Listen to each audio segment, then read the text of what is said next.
एक दफा का जिक्र है, एक खूबसूरत झील के किनारे जो एक बड़े जंगल के दरमियान में वाक़ थी, वहां एक छोटा सा कछुआ रहता था जिसका नाम तीमी था। तीमी दूसरे कछुओं की तरह नहीं था। वो छोटा था, इसका खौल थोड़ा सा टूटा हुआ था और वो अक्सर अकेला रहता था। लेकिन अंदर से तीमी के दिल में बहादुरी के बड़े ख्वाब थे। एक दिन सुबह के वक्त जब तीमी एक पत्थर पर बैठकर धूप में गर्मी ले रहा था, उसने एक बुलंद आवाज सुनी, मदद मदद। ये रोजी छोटा सा खरगोश था जो दरिया के किनारे रहता था। तीमी का दिल तेज तेज धड़कने लगा।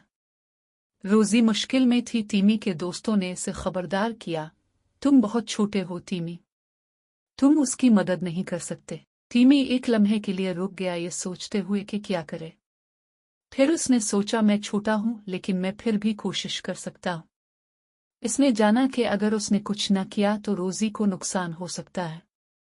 फौरन फैसला करते हुए तीमी ने दिल में बहादुरी का अहद किया। तीमी दरिया के किनारे की तरफ रेंगना शुरू कर दिया। इसके छोटे छोटे पैर तेज चल रहे थे लेकिन रास्ता लंबा था। जब वो जंगल के अंदर से गुजरता हुआ जा रहा था, उसकी मुलाकात एक होशियार पुराने उल्लू ओलिवर से हुई। ओलिवर ने पूछा, तीमी कहाँ जा रहे हो? रोजी की मदद के लिए जा रहा हूं, तीमी ने जवाब दिया। ओलिवर मुस्कुराकर बोला, कभी कभार सबसे बहादुर दिल सबसे छोटे जानवरों में होते हैं। आगे बढ़ो तीमी।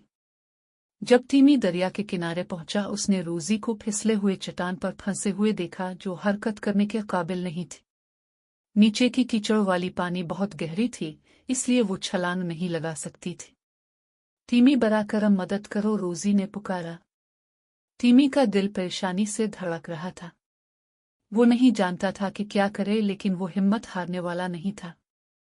तीमी ने वही याद किया जो उसकी माँ ने हमेशा कहा था, जब तुम मुश्किल में हो तो दिमाग का इस्तेमाल करो।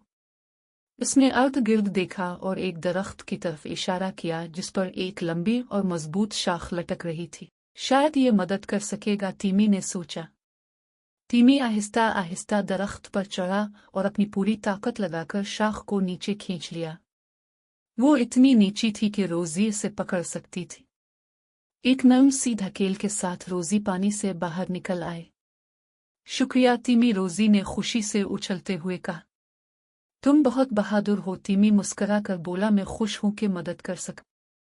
इस दिन के बाद तीमी ने जाना कि वो जितना छोटा हो बड़े काम कर सकता है और हमेशा किसी की मदद के लिए तैयार रहता।